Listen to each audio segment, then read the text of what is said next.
Be sure to hop on over to the Spiritual Broadcast Network.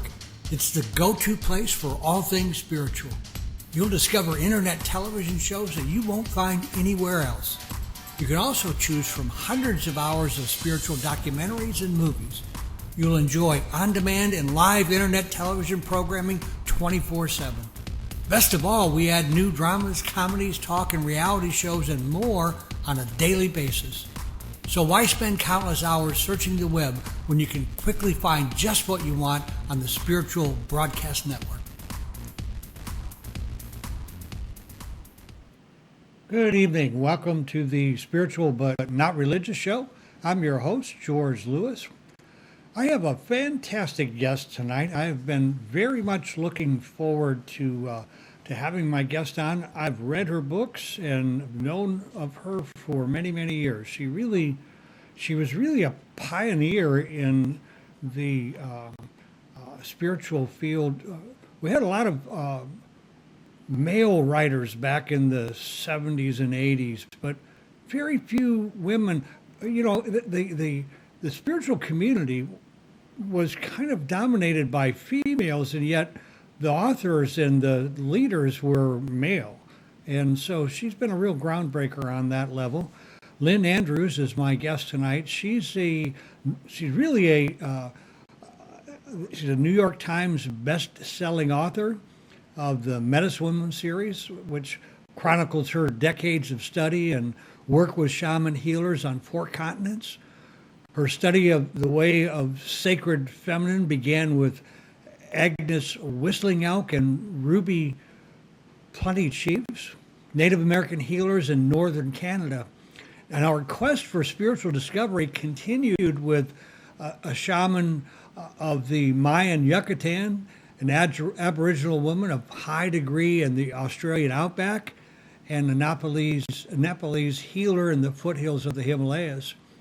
Today, she's recognized worldwide as a leader in the fields of spiritual healing and personal empowerment. She's a shaman, healer, and mystic. And Miss Andrews is widely acknowledged as a major link between the ancient world of shamanism and modern society's thirst for profound personal healing and a deeper understanding of the pathway to enlightenment. We're going to talk tonight about her latest book, which is coming full circle. And in this, she talks about ancient teachings for the modern world. Lynn also has a mystery school. I believe it's out in Arizona where she is, or in New Mexico. I'm not sure. We'll find out from her tonight. Hello, Lynn. I'm really pleased to have you on the show. Well, hi, George. It's wonderful to be on the show, and I'm very honored to be here. Well, you know what? You've had a pretty impressive life. Not had, have. I guess and, so. Yeah, we don't want to put you in the had category, do we? No, no, I'm still in the middle of this work, it seems. It's such a great and incredible mystery for me, as it is for everybody else, and heaven knows. Well, it's interesting that after 30 years of intense study and really being involved, that it can still be such a mystery. I think really we can't wrap our imaginations even around the size and scope of the mystery, can we? No, it's an incredible experience. And George, I think people don't realize that ancient wisdom has as much validity and depth and profundity as it did in ancient times. Well, we tend to be a little arrogant when we look back at the ancients.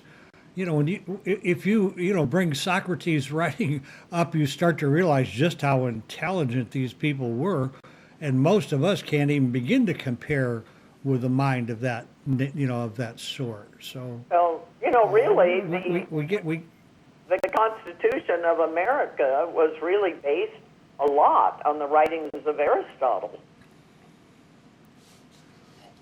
Yeah, and that unfortunately, fundamentalist Christianity, Orthodox Christianity, tries to lay a bigger claim to all that went on than what they have due. I don't think that's what the founding fathers were at all. They were very much into the ancients? Well, I think it was just part of the wisdom that we all learn. If you read history, if you want to understand the magnificent earth that we live on, and if you want to work with someone, perhaps, that is of this time and of this soil, then the work that I've been doing, I think, has been very important, because that's what I wanted to do. I wanted to find someone, and at the time it was in particularly a woman, because I was a woman and I was very confused. And I needed someone to help me understand the abilities that I had that maybe all people don't have.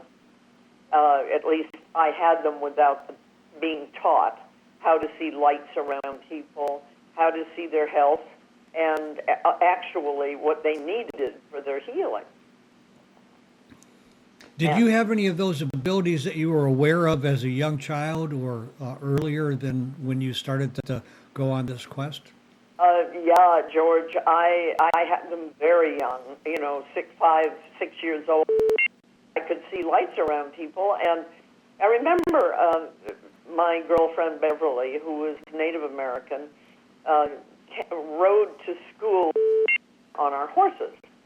And she came over one day, and I was on my pony, Sugar, and I could see in Beverly that she had had a most difficult morning, and she was surrounded by red light, and I knew that she'd been hurt. Her father was a known alcoholic and very abusive, and I said to her, Beverly, I can see your pain, and I'm so sorry. And is there anything I can do? And it was the first time that I had ever said anything like that to anyone. We were about 6 years old. And she... So at 6 you were seeing auras then? Yeah, and she was horrified, George. She was horrified that I could see that. She felt that it was an invasion of her privacy. And we almost lost our friendship over it. And it was the beginning of me hiding who I was. I wanted to feel like I belonged. I didn't want to feel separate and different, because I was. And it took a long time for me to get over that incident. I nearly lost my friendship with her. And I had to realize that a lot of people don't have these abilities. And I didn't know that until then. I thought everybody saw lights around people and had the ability to see into someone and, what their disease or dis-ease was. So I was an old soul coming in. And well, you couple that with the back in this, I got involved with metaphysics and the esoteric back in the early 70s, and really? Meditation, and gosh, what a change there's been since then. You were way out front of your time. Like there was a lot of people that would have said you were of the devil, I'm sure, back in those days. Yeah, I guess anybody that was outside of the box was absolutely very suspicious. So you actually took a great many risks, and really started a whole new genre of metaphysical biography with Medicine Woman. Well, that was back, what, in 1980? I published Medicine Woman in 1981 with HarperCollins. 81, okay. And it was right. Autobiographical. I was writing about my experiences with the women that I had met, Agnes Whistling Elk and Ruby Plenty Cheese, women of great power. And when I say power, by the way, I'm not talking about power over someone. I'm talking about the fact that they had the power to realize their dreams and help others to do the same. And that takes energy, doesn't it? Well, it not only takes energy, but it takes tremendous understanding, not only of the world, but of yourself and how you use energy.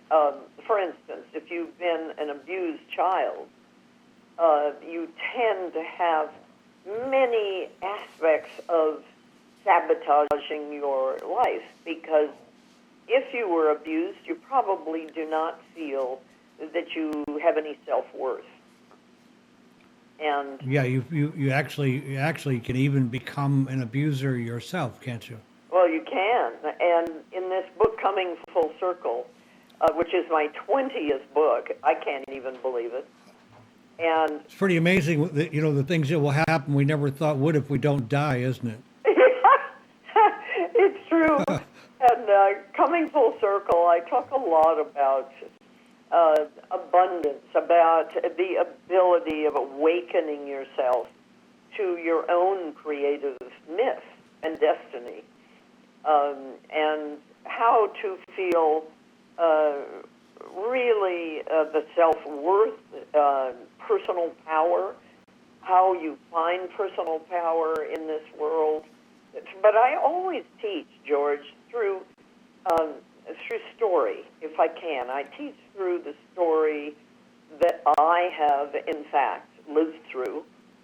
And Well, one of the things that I want to really compliment you on is you have this writing ability where you can make nonfiction almost into creative writing, which is really a talent. well, thank you. It's like, yeah, you weave a nice story within the frame of the nonfiction. It's very, very well done. Well, it's frankly, it's been my experience. I think I needed a little bit more drama than probably most people to learn, and I needed a lot of reflection. They created many mirrors for me, and they helped me create acts of power. For instance, Right. creating things of beauty, like a drum, like a beautiful shield, like a book.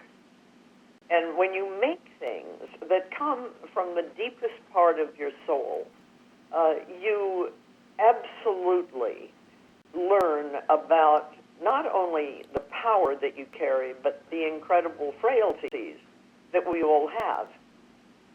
There's a wonderful story from my book, Crystal Woman, where I'm in Aboriginal Australia. And I'm walking with Ginny V, an Aboriginal woman of high degree, through the Outback one morning. And I was very upset about the human condition. And I said, how do you deal as one single person? How do you answer the restlessness, the destructiveness, the need for wisdom, the joy of human beings that come to you and they want answers. All people today want answers in one way or another. And Absolutely. she reached into her dilly bag and pulled out a beautiful crystal. And that crystal was beautiful. She held it up to the sun. And there were splashes of color and light around the sand, around where we were standing. And she said, Lynn, you have to realize that it is the flaws within this crystal that creates the beauty. And sometimes you need to celebrate those flaws to be able to heal them. You don't hide away the fact that you have insecurities and lack of self-worth and all of the things that we often feel. Yeah, I've found that I really have had to embrace my dark side, kind of put my arm around it and invite it in because it's not going to go away. Well, it's not going to go away until you walk into the middle of it. Your dark. Well, then it doesn't really go away, does it? It just doesn't have the negative power that we allow the other way. Well, George, I don't know about that. I think the dark side, whatever you're really meaning by that, which maybe I should ask you that, but it's the dark. Yeah, well, I'm looking at the polarity that like that we live in a world of polarity, and there are parts of me that like that can be arrogant, and the arrogant side of the ego, false pride and ego, and then I have the real self, which has a certain amount of humility, and I see those as being kind of the light and dark side. Oh, I see what you're saying. So it's really the negative versus the positive, in a way. Yes, that would have been the way. Yeah. But if there is a quality of arrogance in someone, then certainly there is an aspect of the ego that hasn't been realized yet. It's a weakness that hasn't been made strong, and you can do that. Yes. And completely turn that around. So when you say, Well, I think that's the journey, isn't it? yeah, it is the journey, and it's a journey of incredible fun. You know, I look at the world today, and people are walking around, and I don't think they're having very much fun. They don't look like they're having much fun to me. I don't. People are kind of walking along, staring at the ground. They don't see the sky and the clouds and the beauty, and they're intent on whether they're going to pay their bills. And I understand it, because we're all facing that. It's like well, and you know, there's an awful lot going on. I think we're in the middle of a real transition period. Have been for a while, I think. Well, indeed. You talk about that in your book. Yeah, we're in 2013, and we are living through the shift of consciousness that I've been talking about, and many of us have been talking about for a long, long time. And yes. The way I explain it is there's an energy force in the universe. Where that comes from, many people have different ideas. And I don't pretend to tell someone else how to think. But as I see it, we as human beings, we're like sand going through the hourglass. And as we have reached the neck of that hourglass, we have been squeezed and pressured to the point that we have never felt stress in the way that we do now. And we're coming out of the neck of that hourglass, and it looks like chaos. Everything is flying in every direction. But if you have created a sense of responsibility for your own life, for your own health and wellness, and your connection with the divine, whatever that is for you, the Great Spirit is for me, then you come out into that chaos, and you're strong, and you know how to make order out of chaos. And I think that's what we're going through. It's incredibly difficult for people who don't have a secure foundation. They haven't built a world for themselves. They're kind of living somebody else's dreams, say. And that happens with people who have been abused, who really haven't dealt with the process and the issue. In Coming Full Circle, in that latest book that I've just written, I'm talking about ancient wisdom through story, through talking with women, ancient women that have lived and are living in Switzerland or in the Yucatan or in Nepal and Tibet. And what they taught me through the process of experience so that I could then begin to heal the fears that I had brought into my adult life from childhood. It's a possibility. It absolutely can happen. It's why I have my schools. So people can actually have a form to work with when they approach the unknown. Because as you were saying, George, the mystery goes on, and it's part of the unknowable. And yet there's so much in life that is filled with beauty. And I think that is one of the things that I see missing today. And beauty, to me, is a bridge from an unconscious, by rote life into a life of consciousness and awareness, much heightened awareness.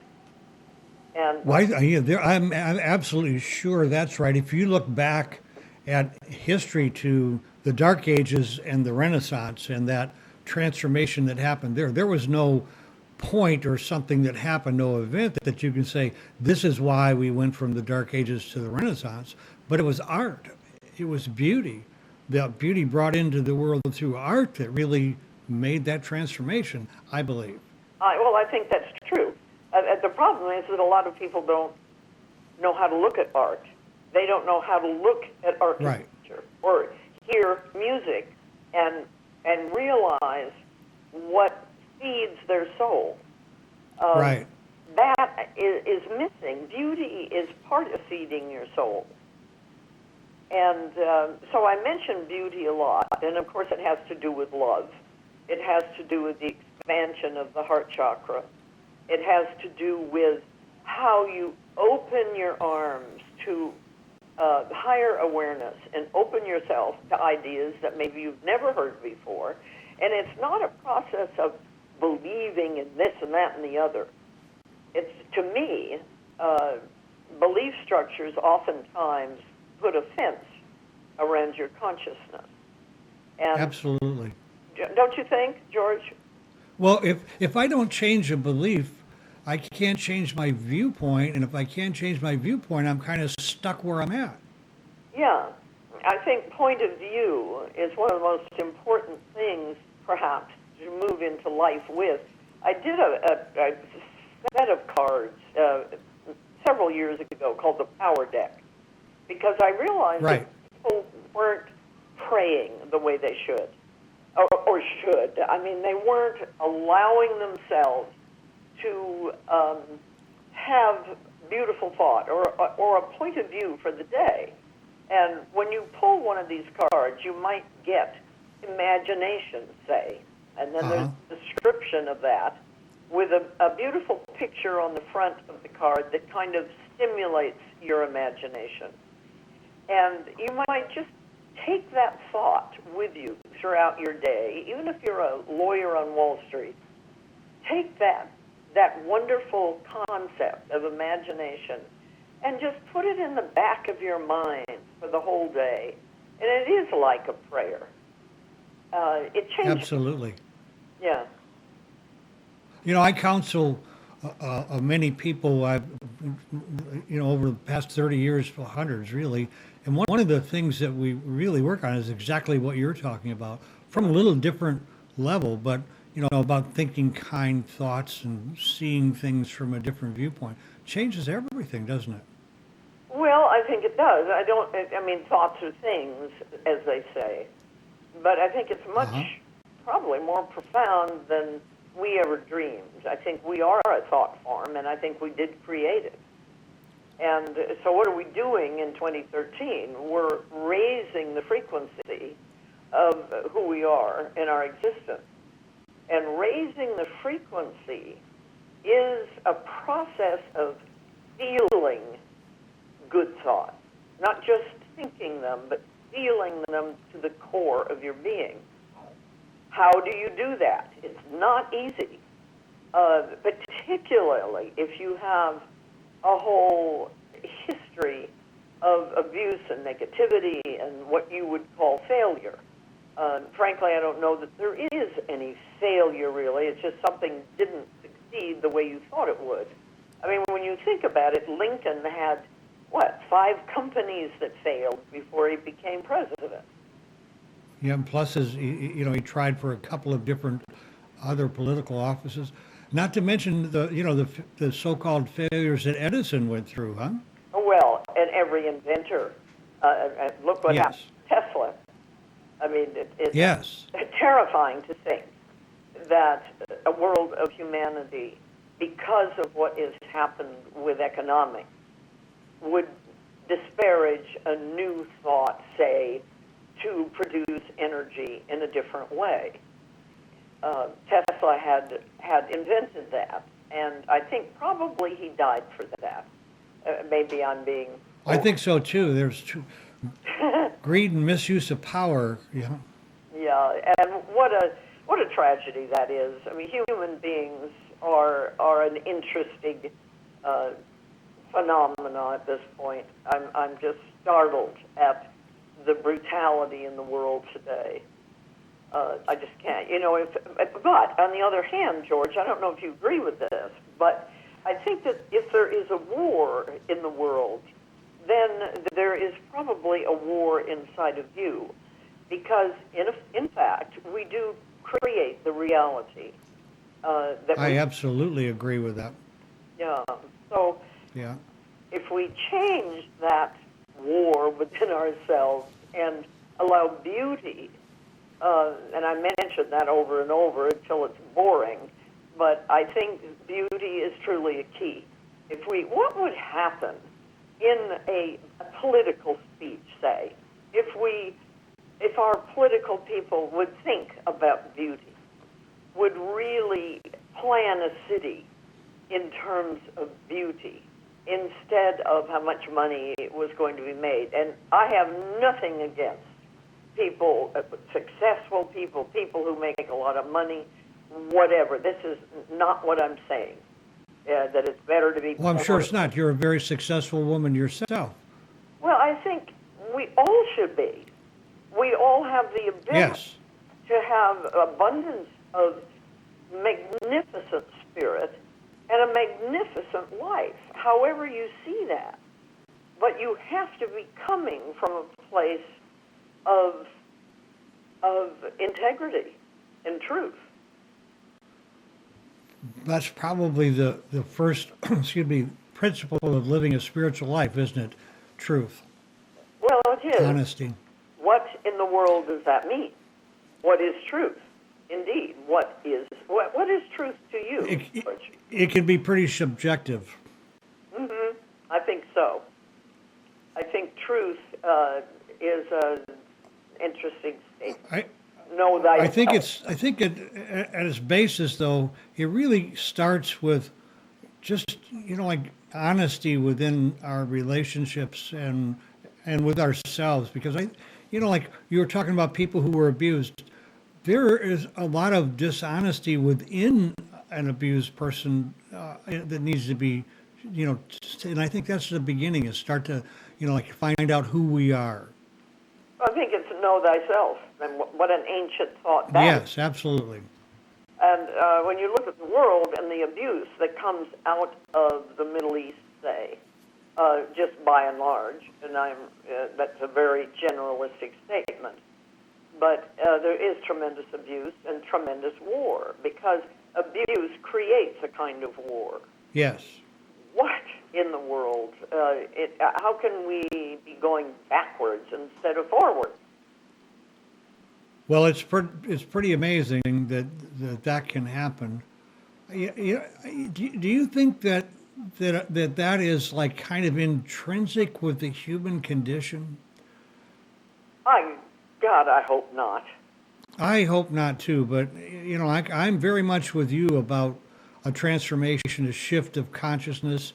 I've been working at it one person at a time for a long time, but it's like you look at what's going on there, and that's what we're talking about. Greed and power. I was watching a documentary done, an English woman did, beautiful, called Alexandria.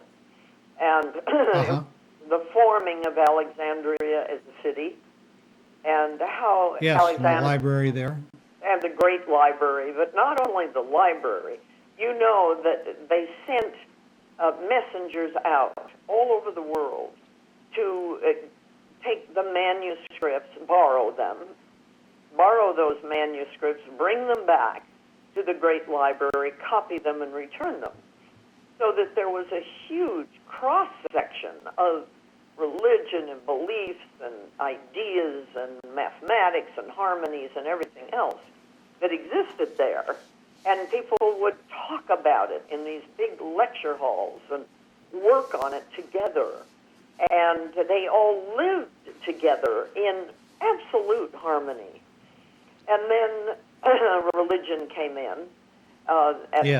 During this period of history, the Christian religion came in, and there was a cardinal that became very power hungry, I guess, so I'm told, and he began tearing the place apart because of the different belief structures that didn't fit. Burning the books because they didn't agree with their belief system. Yeah, and I don't know what that has to do really with Christianity today. I think Jesus would no more have meant that than anything. And Jesus... I'm sure that's true. I mean, Christ consciousness... one of the things you hint at in your book, I can't think of what chapter it was in. You hint at the possibility of space travelers. Yes. And do you think that some of our major turning points in history, like fire and even weapons, do you think there is some extraterrestrial activity that brought that about? Well, I think it's certainly a great possibility. I didn't see it. It's not my experience. So how Right. can I say it's true? I write about what I have experienced, and then I have feelings about things. Yes. I certainly feel that it would be insane to think that we're the only beings in the universe. Well, we are kind of insane, though, aren't we? Yeah, we are. And I'm probably the crazy one, too. I don't know. But Yeah, I don't think so. You know, one of the things that I find very interesting, I'm going to kind of go back to the beginning with you if I can, and that is that you must have been a special lady right from the beginning because for, like for people, native people, to bring you into their inner circle. I mean, you're an attractive blonde-haired woman, very pale skin, and you were able to get their confidence, which is, I'm sure that was a huge, monumental kind of thing back in those days. well, it was. It was, but you have to. What do you attribute that to? How did that come about initially? Let me say this about that. First of all, the Sisterhood of the Shields, which is a very secret society of women around the world, not Native American, they're all over the world. Yes. These are the women that called me. When I first met Agnes, I had no idea that there was something called the Sisterhood of the Shields. But as I began to work with them in the north of Canada, I began to realize this was not a traditional Native American teaching whatsoever. Right. However, they were raised in the Native world, and I've never been able to use their real names or the real traditions or anything else so that they could be protected. And, I understand. And it is a very dangerous world out there, in case you It haven't. surely is, especially with ideas that are outside of the box, as you said. And because they were Native American doesn't mean that they were teaching me Native American medicine, as it is called, Right. from a particular nation. This particular knowledge that they have memorized from woman to daughter and sister down through history, thousands of years, is a cosmic consciousness that teaches you how to understand the energy that you're made of and how to choreograph those energies in the universe.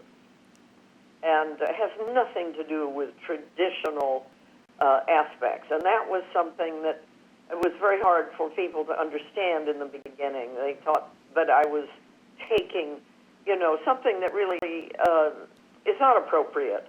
It would not be appropriate for me, really, I think, to go into a native world and then take what I learned and teach it.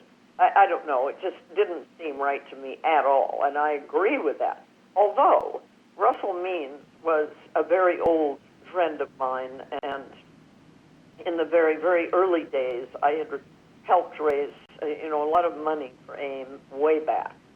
And Russell and I continued our friendship over the years, and one time he was telling me something that I think is very true. He said, we have tried for our lifetimes in history for the white man to finally understand what we are about. And now that you and other people have honored us, we absolutely torture you and disclaim you, when in actuality, it's what we've been trying to have happen our whole life. So he was very, very angry about that. And he took care of it, actually. And it's true. There's a misunderstanding, I think. We put a box around a traditional idea, a religion, whatever that may be, and we think it's our own. And nobody owns ideas. No, not at all. No, don't you think, George? I mean, ideas float throughout the cosmos. And Well, yeah, we just take a dipper full of them and use them, don't we? well, we use them. What we really do is they come into our being and we share them. It's a hero's journey, really. You know, you Yes. realize that the ordinary world is a little limited, and you step, To say the least. yeah, and you step across the threshold into the unknown, maybe with a mentor, maybe with a teacher who has walked the trail before you, and you move into a world that is super conscious, and you begin to learn things. It's a wonderful thing, and it's of the light. And you move through these teachings, and you heal yourself first, and then you begin to see that you've received an extraordinary treasure. And you take that treasure, finally and at last, after meeting adversaries and trials and all the things that come along with making a bid for power, if you will, and you take that treasure back to your people, and you share it with them. And that's kind of what I've done. I came back. They asked me to please write carefully about what I had learned with them, and that's what I've been doing. Absolutely. You know, one of the things that you and Castaneda were writing about the same time. I He was was absorbing before. his books. He I'm sorry. started in the 70s. Yes, and you started in the 80s, didn't you? Well, I had gone through the experiences in the 70s, but I published my first book in 81. Yes. And Carlos, I knew, and I appreciated him hugely. I think his writing was extraordinary, and I think his gift to people, if they read his work seriously, is of enormous awareness. Well, I certainly read his work seriously, and you know, some of what I read still bubbles up inside of me, you know, years later. You know, one of the things in your book, you had a meeting with Amina, is that Amina. in Cairo? Yes, I did. Yes, and you were talking then about that meeting with her was like Castaneda and the Now woman. How about telling us a little bit about that story? That was very interesting. Well, And one of the questions I was going to ask you, which you've already answered, is if you knew Castaneda, because he really kind of stayed out of the public eye. well, he was quite a guy, I must say, and in his time. And Right. he was enormously special. And, well, anyway, the meeting with Amina, I had met with Amina in the circle with the Sisterhood, but I had not ever known her. I had met her only. And then I met her in the Sinai before what I wrote about in Coming Full Circle. And when I met her in the Sinai, it was a very short, quick meeting, but she took me into some caves, and we spoke together. She said that there was something terrible coming in her country, and she did not want to go into it, but she said, tell your people and tell them to be profoundly aware of the shift that is going to happen in the Middle East. So she told me about this before everything happened in Egypt, and she was Bedouin looking anyway when I first met her, and she was wearing bright colors, and her hair was long, and she was just a magnificent creature of the desert. And when I met her in Cairo, it was quite a different circumstance. We were at the Minna House, which is a beautiful hotel at the foot of the pyramid, and was a palace once, long ago. And there was a call for me, and it asked me to come down to the bar, that there was someone there that wanted to meet me. It was very important. So I went down to the bar, and of all places, and sitting in the corner was this magnificent, sophisticated, exquisite woman, dressed very like she'd walked off the streets of Saint Honoré in Paris, and I didn't even know who she was, and I walked over to her and suddenly realized that it was Amina, and we sat and we talked, and you know the story that is in Coming Full Yes. Circle. But she warned me. She said that things were going to be very bad and that she was going to be in secret for probably quite some time, as you can imagine. Oh, for sure. I all that's going on there is pretty amazing. Oh, it's so tragic. Oh, Yes, really tragic. and I'm horrified at what's happening. I just pray every day for that. Well, one of the things that you and I have very much in common in this I don't know, what you want to call the what we believe here, the New Age and all that stuff is that doesn't really, it's just kind of the mystery. But you also stay up with current events and the news, and there's so many people who are in this kind of lifestyle that they want to look away from that and not pay attention. I think it's essential that we be a part of the world we're in if we're going to change, be any part of the change mechanism at all. Well, George, I think you're right. I think if you're a shaman, a healer, a teacher of note, of high degree, you better be aware of everything that's happening. And it's not that you take sides necessarily, but that you see the luminous, I call them luminous fibers that are like a matrix around the earth. And when you see that there is discord in some places, like the Middle East at the moment, the luminous fibers are frayed and in danger of snapping. And this will sound very far out, and I don't mean to say something that is so out of the ordinary, but we work with those luminous fibers, all of us in the Sisterhood, and we work with them and smooth those fibers and trying to bring them back to health. You're not talking far out with me because I'm familiar with that. I'm sure that's the case. And those fibers create a matrix all around the world. So when there's a war going on in Libya, there is something going on here. We're affected so deeply by it, and we behave as if our thoughts. You mentioned thoughts a while ago. Thinking in a positive way, but going very, very deeply into your heart and soul, and recognizing whether you really are that thought or not. And if you're not, then it is a good thing to find out the reason why you're not, which is usually back to childhood again. And I keep mentioning abuse, but it's true. I think about 92% of the world comes out of abuse. And therefore we create... Oh, I believe that. Yeah, don't you? I mean, I think we create nations of abuse. Tragically.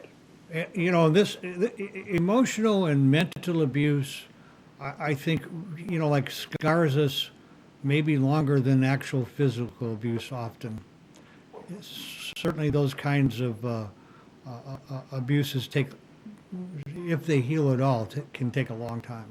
Well, I think you've always, if you've had abuse, you've had abuse. You don't change it. Exactly. But you can understand it, and you can also understand something else, which I don't know whether you have a sense of this necessarily, but it was my experience, so I can talk about it. I can remember before I was born, sitting at a great table is the only way I can explain it. It was more like a platform of light. And my spirit shield, which is like your soul, was placed in the middle of this light table with all these great masters around and goddess beings, for want of a better way to explain it. And we were laughing, there was a lot of humor, and they were poking fun at me and the weaknesses of my shield, and why didn't I figure this out earlier, and blah, blah, blah.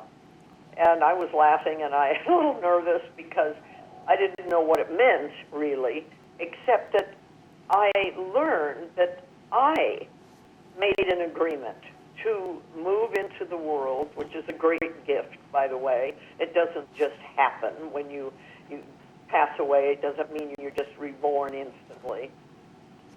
It's a gift, and I had the gift of being able to come back to this realm and heal aspects of my emotional body, which were weak, really. And it came through abuse and a really difficult childhood.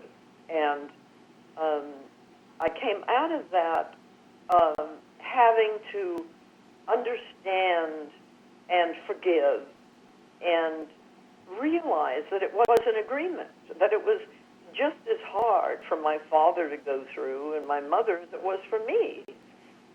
And that we all learned from that agreement, maybe not at the same time, but that it was there for us to metabolize and understand and form an incredible truth that brought us on into this time in the world, in history. Do you think that these things that happen for us are really about strengthening us so that we are able to, I don't like to use the term higher level, but so that we can progress into that deeper, higher spirituality? Well, I think so, and I think you better, because 2012 was about securing who you are and your foundations and what your life is. Because, in a way, the great dreamer has awakened, and here we are dreaming our own dream in 2013. And Yes. you never know who you are at this point. Well, I have been working on most of my life the idea of finding out who I truly am. I'm with you. I think it's hugely important. Listen, we only have a couple of 3 minutes left. I knew we were going to run out long before I was able to ask you all the questions I wanted to ask you. I really enjoyed our conversation. I have a great deal of admiration and respect for you and your work, and for the numbers of people that you've helped and changed and helped this shift along. I appreciate you very much. Oh, George, thank you. Is there anything that you'd like to take a couple of 3 minutes and that you'd like to say to our viewers that we missed that you feel is important for this space? I think that this is a time of great possibility. I think you have the opportunity during this period of human history to be all that you can possibly become. I think there's like a new chip that has been gifted to us in our brain or certainly in our consciousness. And the magnificent thing about that is maybe it's always been there, but we have not before been able to see it and to understand it. And now we can see it. We can see aspects of reality that we've never seen before. The scientists are saying, oh my gosh, these two portals have opened up. And yes, the shamans have known that for a long, long time. And we have to walk through those portals. We have to move our consciousness through those portals. What does that mean? It means that you go to another level of awareness that maybe you've never experienced before. And it takes education. That's why I do the schools, why I've written 20 books. It's why I do the website, not to sell anything to you, just to say that there are people like me, other people in the world with different practices, whatever they may be. For heaven's sake, work with someone and learn what it is that you came here to learn. Because now is the time. Time is a wasting, in a sense, as they say. And Well, you said two words there that are so hugely important. and that is work and learn. And so many come into this new kind of belief system looking for the magic wand, the pixie dust, the thing that will change it all at once. And it takes that work and that learning, doesn't it? Well, it does. And people think that they're going to have an effortless process of enlightenment. Well, it's a process. It's taken you a long time to get where you are. Yes. So now it Yes. takes a long time to learn. It's a process. You don't become a doctor overnight just because you want to be a doctor. You have to learn. You have to learn how to deal with the microbes and the energy and the education. It's work, but it's fun. It's a journey, and if you're Absolutely. not having fun in your life, you need to find out why. Because this is a Well, you see, that not having fun leads to that orthodoxy of religion and all of that murderous part of these religious belief systems Yeah. because of lack of fun, lack of beauty, lack of joy. Oh, yes. And we've lost the abstract. That's why I write my books in story form, so that you read between the lines of my experience and have your own. Well, that's how this wisdom has always been passed down, Isn't that through story. It is. It is, George. So your website is lynnandrews.com. It Your is. book is Coming Full Circle. I tell you what, for my viewers out there, if you're not familiar with Lynn's work, you really need to go over, take a look at her. Really, you should start and read all that she has. It's a journey that will change your whole life. But definitely get her latest book, Coming Full Circle. And Lynn, I'll look forward to talking with you. Thank you so much for taking some time out to come on the show with me. George, thank you. You're a wonderful interviewer, and I had so much fun talking with you. Let's do it again. I had a good time with you, and we will definitely do it again. Okay. You have a good night now. Thank you so much. Namaste, everyone. Namaste. Well, that was a great show. I've been looking forward to this show with Lynn. I can't even begin to tell you how many times I would be in a bookstore and see her books on the shelf, and people, especially women, right there, absorbed with what she's written. She's just been a huge influence in consciousness transformation. Hope you enjoyed the show tonight as much as I did. I've got another great guest next week, so be sure and come back next week, same time. And in the meantime, don't forget to accentuate the positive and have a fantastic week. Be sure to hop on over to the Spiritual Broadcast Network. It's the go-to place for all things spiritual. You'll discover internet television shows that you won't find anywhere else. You can also choose from hundreds of hours of spiritual documentaries and movies. You'll enjoy on-demand and live internet television programming 24/7. Best of all, we add new dramas, comedies, talk, and reality shows and more on a daily basis. So why spend countless hours searching the web when you can quickly find just what you want on the Spiritual Broadcast Network?